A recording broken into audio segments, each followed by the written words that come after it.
Officer responds to a call about a hungry boy trying to sell his teddy bear for food.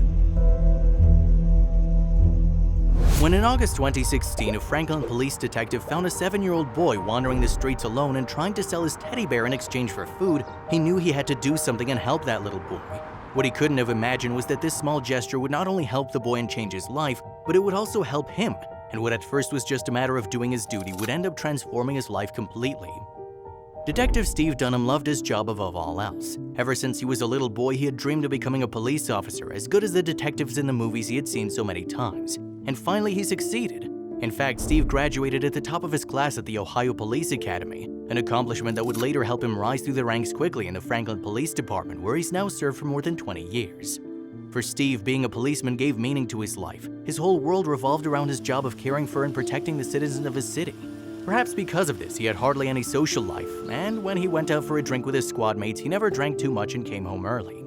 Duty comes first. If I wake up tomorrow with a hangover from drinking beers all night, I don't think I'll be able to do my job properly, Steve would tell his colleagues when they insisted he stay in and have another drink. He was known to be a very quiet and reserved person who did not like to share details about his private life and didn't pry into other people's lives. Everyone in the police appreciated him deeply. He was a good partner you could always count on, even on days off. If Steve could help someone, he did it without hesitation. However, his extreme dedication to the police force prevented him from achieving a satisfying love life. He had 2 or 3 girlfriends throughout his life, but none of them were serious relationships, and as soon as the women realized that Steve's main priority would always be the police, they would end the relationship and he'd never hear from them again. His friends would tell him that he should work less and try to worry more about himself, but he never listened to them. Since the death of his father, a police sergeant killed in the line of duty hunting down thieves, Steve had become even more self-absorbed, and his mission as a police officer became personal. He felt that if he failed his job, he would also be failing his father, and that drove him to work even harder. Don't you wish you had someone waiting for you at home when you got back from saving the city from the bad guys? Someone to hug you and tell you they missed you while you were out there risking your life? Really, don't you need that, Steve? His mother once asked him as they ate lunch together on Steve's day off. You know, that's secondary to me, Mom. Don't worry about me, really. I'm happy this way, he would tell his mother, though he sounded less and less convincing each time.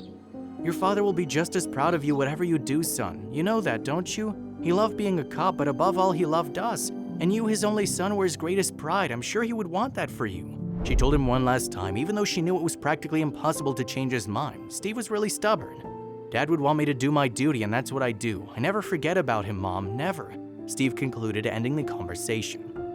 What Steve could not foresee was that his whole life would change completely precisely because he was doing his duty, and that what he so much disowned would end up giving him the happiness he so longed for and refused to admit.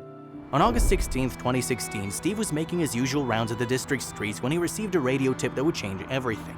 It turned out that his team received an alarming call alerting them that there was an unsupervised toddler wandering around a busy area. As his colleagues informed him, the child was outside a pharmacy trying to trade his teddy bear for some food.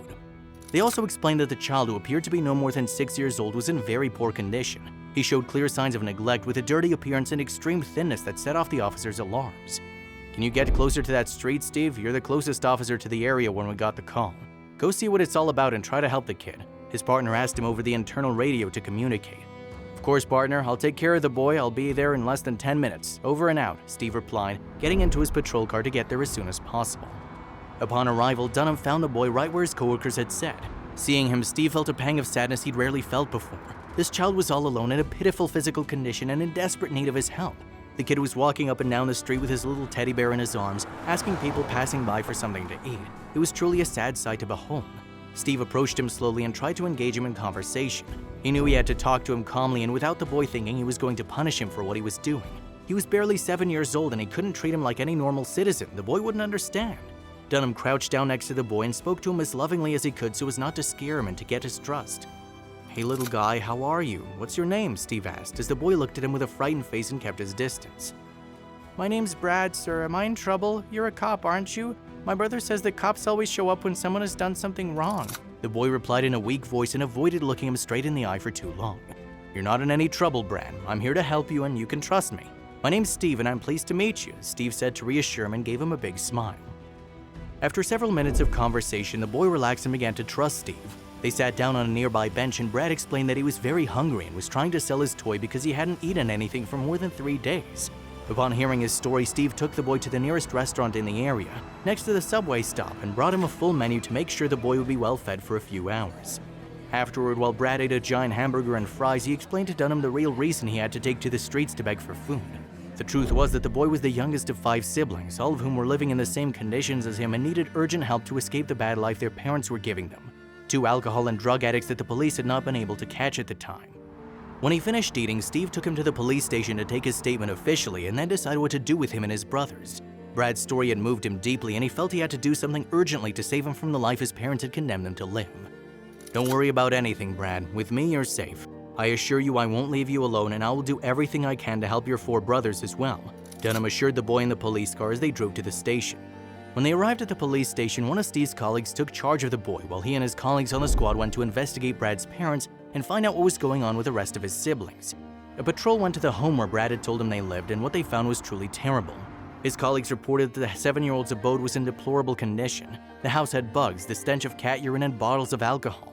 In addition, as Brad had said, 4 other boys aged 11, 12, 15, and 17 were also found there.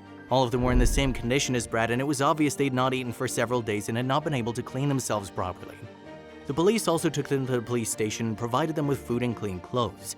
Afterwards, each of the boys made an official statement explaining the whole truth about their parents and the way of life they'd led up to that point. The oldest of the brothers, Sean, was about to come of age and was looking forward to being able to live home and take his younger siblings with him and escape their parents' poverty and drugs. Following the statements of the 5 siblings, the parents of the children, Tammy and Michael, were charged with 10 counts of child endangerment and were immediately and permanently stripped of custody of all their children. The oldest, 17, was left temporarily living with a trusted friend, while the younger children were left with close relatives who received temporary custody. The parents' arrest and the children's story made national news, and soon everyone knew the terrible truth that those poor children were hiding in broad daylight. The next day, social media exploded with hundreds of comments praising the work of the police force, making special mention of Detective Dunham for his dedication to the case and his extreme delicacy in caring for the youngest of the siblings. In addition, the entire Franklin Police Department also received a slew of messages praising their work and effectiveness. One of the messages read, "Thank you so much, officers. Ohio's a much safer place because of your excellent work on the streets." The news became so famous that in an effort to help the children live better lives, the St. Vincent de Paul Society launched a large online donation drive. For its part, the Franklin, Ohio Police Department shared the news on its Facebook page, noting that all monetary donations were welcome and that the children urgently needed their help. Quickly, the society received donations from all over the world and managed to raise enough money to help all the children. Social media helped spread the campaign quickly, and in less than a week, they had raised so much money that none of the siblings would be short of anything. A few months later, the children's parents appeared in court, and although they insisted on their innocence and said that their children were exaggerating, justice played its part and found them guilty, sending them to jail for a long time and keeping them away from their children forever. However, the real happy ending to this story did not occur in court, although that greatly helped what would happen next. Brad, the youngest of the brothers and the boy Steve had helped, explicitly asked to return to the police station to see him and asked him a huge favor. A wish that Steve had not counted on and that would change his life forever. "I'd like to stay with you, Detective Dunham. Please, I want to be like you and become an amazing cop like you. Let me stay here with you. I don't trust anyone else," confessed little Brad, very excitedly looking him straight in the eyes. He was very little, but he was very clear about what he wanted. Steve couldn't refuse. The connection he had established with that child was very special, and he felt he needed to always protect him. Of course, Dunham accepted, and a few weeks later, the child's total custody became his, thus becoming Brad's legal guardian and a father whose only mission was to take care of and protect his son above all else. Did you like this touching and surprising story? If so, we invite you to leave us a comment expressing your opinion. If you want to continue enjoying inspiring stories like this one, subscribe to our channel or check out the other videos shown at the bottom of the screen. Thank you for your cooperation.